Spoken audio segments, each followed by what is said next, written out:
आणि विषया इंद्रिया मेळू होता धनंजया ते सुख जाये थडिया सांडवनी दोन्ही। और हे अर्जुन, विषयों तथा इंद्रियों का संयोग होते ही वह सुख का प्रवाह दोनों तटों को पार करके बह जाता है। अधिकारिया रिगता गावो जाला जैसा गावुणावो कारिणा वारी निर्वाहो विस्तारिला। जब कर्ज वसूल करने वाला अधिकारी गांव में आता है तब कर्जदार लोगों को उसका वह आना अपमानजनक लगता है, इसलिए वे अपना मुंह छिपाए रहते हैं। स्वयं आकर उस अधिकारी से गांव में कोई मिलता ही नहीं। हाँ, यह बात ठीक नहीं है कि कर्ज लेकर त्योहार मनाया जाए, परंतु निर्वाह अर्थात विवाह जैसे प्रसंग संपन्न करके सुख का विस्तार करना ही पड़ता है ना। नाना रोगी जीभे पासी केळे गोडे साखरेसी का बचना गाची जैसी महुळ लेते। अथवा वर्जित होने पर भी बीमारी में यदि केला चीनी के साथ खाने पर अच्छा लगता है, अथवा बचना पहले पहल खाने में मीठा लगता है। पहिले सवचोरांचे मैत्र भेटी हाटीचे कलत्र का लावियेचे विचित्र विनोदते। शरीफ दिखने वाले चोर की आरंभ की मित्रता भेंट करने आई हुई स्त्री अथवा वेश्या स्त्री की भेंट चुड़ैल की मनोरंजन करने वाली चेष्टाएं होती है। तैसे विषयेंद्रिय देखी जे सुख जीवा ते पोखी मग उपटला खडकी हंसु जैसा। उसी प्रकार विषयों और इंद्रियों के संबंध से जो सुख पहले पहल जीव को पुष्ट करता है, फिर जिस प्रकार हंस पानी में दिखाई पड़ने वाला चांदनी का प्रतिबिंब देखकर उसे रत्न समझकर उठाने के लिए जाता है, तब चट्टान पर चोंच पटकने से मर जाता है, उसी प्रकार उस सुख के कारण जीव का घात हो जाता है। तैसी जोडी आगवीची आटे जीविताचा ठावो फिटे सुकृताचे याही सुटे धनाची गाठी।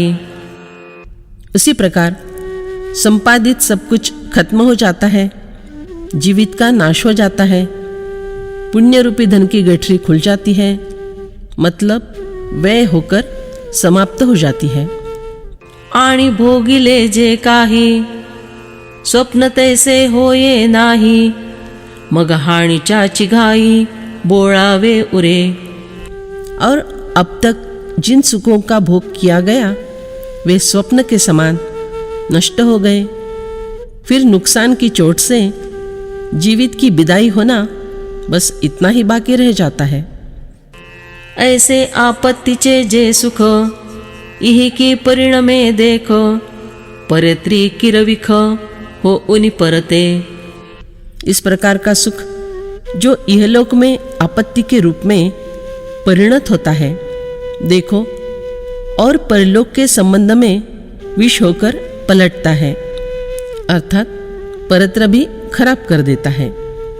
जे इंद्रिय जाता लळा दिनले या धर्माचा मळा जाळूनी भोगी जे सोहळा विषयांचा जेथ। क्योंकि सभी इंद्रियों को लड़ बावला बनाकर धर्म रूपी खेत को आग लगाकर जहाँ विषयों के संग आनंददायी प्रसंग का भोग किया जाता है, तेथ पातके मांध तिथावो तिये नरकी दे तिठावो जेणे सुखे हा अपावो परत्री ऐसा। वहाँ पातक अपना बल कमाते हैं, वे जीव को नरक में धकेल देते हैं, जिस सुख के कारण परलोक संबंधी इतनी अधिक हानि होती है। पैनामे विषमहुरे परिमारुनि अंतरी खरे तैसे आधी जे गोडी रे ते अंती कडू।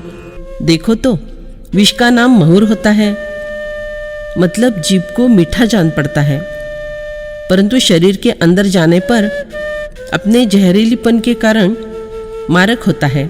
उसी प्रकार जो सुख आरंभ में मीठा लगता है परंतु परिणाम में कड़वा अर्थात अहितकारक होता है। पार्था ते सुख साचे, वळिले हे रजाचे, म्हणोनी नसिवते याचे आंग कही। हे अर्जुन, वह सुख रजोगुण का बनाया हुआ होता है, इसलिए उसके अंग को हरगिज स्पर्श न करो, उसमें रुचि न रखो। यदग्रे चानुबंधे च सुखम मोहनमात्मनः, निद्रालस्य प्रमादोत्थन तत्तामसमुदाहृतम्। निद्रा, आलस्य और प्रमाद से उत्पन्न होने वाला जो सुख आरंभ में और परिणाम में भी अपने को मोहित करने वाला है, वह सुख तामस कहा गया है। तरी अपेयाचे निपाने, अखाद्याचे निभोजने, स्वैर स्त्री सन्निधाने होए जे सुख। तो निषिद्ध पेय वस्तुओं का पान करने से, निषिद्ध खाद्य पदार्थ खाने से और स्वैर वर्तन करने वाली स्त्रियों की संगति करने से जो सुख प्राप्त होते हैं। का पुढिलाचे निमारे, परस्वापहारे, जे सुख अवरे भांडाच्या बोली। अथवा दूसरों की हत्या करके, दूसरों का द्रव्य लूटकर, दिल्लगी करने वाले शब्दों से जो सुख मिलता है। जे आलस्यावारी पोखिजे, का निदे माझिजे देखिजे, जे याच्या आद्यंती भूलिजे आपुली वाट। आलस्य की सहायता से जिस सुख का पोषण होता है, जो सुख निद्रा में मिलता है, जिसके आरंभ तथा अंत में जीव को आत्म सुख के संबंध में भ्रम हो जाता है। तेगा सुख पार्था, तामस जाण सर्वथा, हेन संघोची जे कथा असंभाव्य है। अरे अर्जुन, तुम उस सुख को पूर्णतया तामस समझो। यह कथा निंद्य है, इसलिए मैं इसका वर्णन नहीं करूंगा। ऐसे कर्म भेदे मुदले, फळ सुख ही त्रिधा झाले, हे यथा मार्गे गमे केले गोचर तुझ। इस प्रकार मूल के कर्म भेद के कारण उसका फलभूत जो सुख है वह भी त्रिविध हो गया है। यह मैंने तुम्हें इसलिए बतला दिया है कि तुम उचित मार्ग से जा सको। न तदस्ति पृथिव्यां वा दिवि देवेषु वा पुनः, सत्वं प्रकृतिजैर्युक्तै यदेभिः स्यात्रिभिर्गुणैः। पृथ्वी में या स्वर्ग में अथवा देवताओं में तथा इनके सिवाय और कहीं भी वह ऐसी कोई वस्तु नहीं है जो प्रकृति से उत्पन्न इन तीनों गुणों से रहित हो। आता करता कर्म कर्म फळ, हे त्रिपुटी एकी केवळ, वाचूनि काही असे स्थूल सूक्ष्मी ये। अब कर्ता, कर्म और कर्मफल यह केवल एक त्रिपुटी है और इसके सिवाय इस स्थूल सूक्ष्म सृष्टि में क्या और कुछ हो सकता है। आणि हे तव त्रिपुटी तिही गुणी किरीटी, गुंथिली असे पटी तांथुवी जैसी। और हे अर्जुन, यह त्रिपुटी तो तीन गुणों से इस प्रकार बुनी हुई है कि मानो तंतुओं से बुना हुआ वस्त्र हो। म्हणोनी प्रकृतीच्या कलंकी, न बाधिजे इही सत्वादिकी, तैसी स्वर्गी ना मृत्युलोकी आथि वस्तु। इसलिए स्वर्ग में अथवा मृत्युलोक में उस प्रकार की कोई वस्तु नहीं है जो प्रकृति के इन सत्व आदि तीन गुणों के धब्बों से कलंकित न हुई हो। कैचा लोवे विण कांबळा, मातिये विण मोदळा, काजळे विण कल्लोळा होणे आहे। ऊन के बिना कंबल किससे बनेगा, मिट्टी के बिना ढेला कहाँ होगा, अथवा पानी के बिना क्या कभी लहर का अस्तित्व हो सकता है। तैसे नोहुनी गुणांचे सृष्टीच्या रचला रचे, ऐसे नाही चिगासाचे प्राणी जात। अरे उसी प्रकार सृष्टि की रचना में ऐसा कोई प्राणी सच में नहीं है जो गुणों की अनुपस्थिति में उत्पन्न हुआ हो। एया लागी हे सकळ, तिही गुणांचे केवळ, घडले आहे निखळ त्रैलोक्य हे। इसलिए यह बात निश्चित है कि यह सारा त्रैलोक्य इन त्रिगुणों से ही बना हुआ है।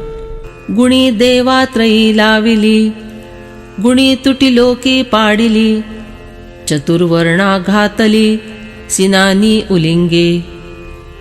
इन्हीं गुणों ने देवताओं में ब्रह्मा, विष्णु और महेश ये 3 प्रकार किए हैं। इन्हीं गुणों ने स्वर्ग, मृत्यु और पाताल ऐसे टुकड़े कर दिए हैं और चारों वर्णों के पीछे अलग अलग व्यवसाय लगा दिए हैं। ब्राह्मण क्षत्रिय विशां शूद्राणांच परंतप, कर्माणि प्रविभक्तानि स्वभाव प्रभवैर्गुणैः। हे परंतप, ब्राह्मण, क्षत्रिय, वैश्य और शूद्रों के कर्म स्वभाव से उत्पन्न हुए तीनों गुणों के द्वारा विभक्त किए गए हैं। तेची चारही वर्ण पूससी जरी कोण, तरी जेया ब्राह्मण धुरेचा का।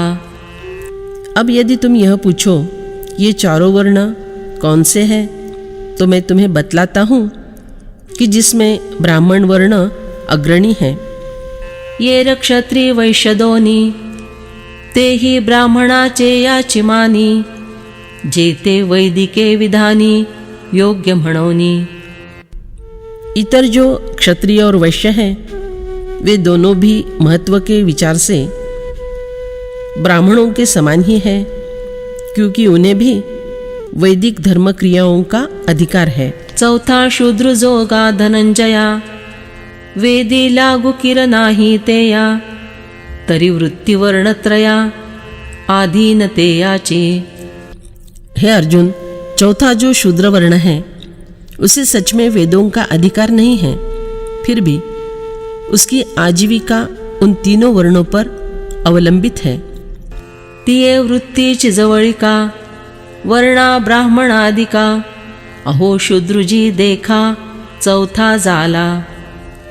अची महाराज, उस जीवन वृत्ति के निकट संबंध के कारण शूद्र यह ब्राह्मण आदि वर्णों के साथ गिनती में चौथा हुआ।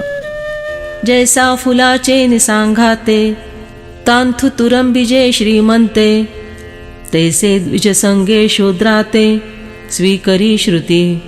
फूलों की संगति में जिस प्रकार उन्हें अपने में गूंथने वाला धागा भी श्रीमान लोगों के द्वारा सूंघा जाता है अथवा हार के रूप में शरीर में धारण किया जाता है, उसी प्रकार त्रैवर्णिकों के साथ श्रुति शूद्र का भी स्वीकार करती है। ऐसे सी गुणे गा पार्था, हे चतुर्वर्ण व्यवस्था, करू आता कर्मपंथा एयाचे आरूप। अरे अर्जुन, गुणों के कारण चातुर्वर्ण व्यवस्था इस प्रकार की हुई है। अब इसके कर्म मार्ग का स्वरूप बतलाता हूँ। तरी जिही ते वर्णचारी, ये जन्म मृत्यूची कातरी, चुकवनिया ईश्वरी पैठे होती।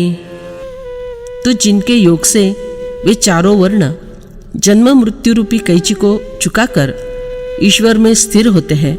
जिये आत्म प्रवृत्तीच्या इही, गुणी सत्वादिकी तिही, कर्मे चौघा चौही ठाई वाटिली वर्णा।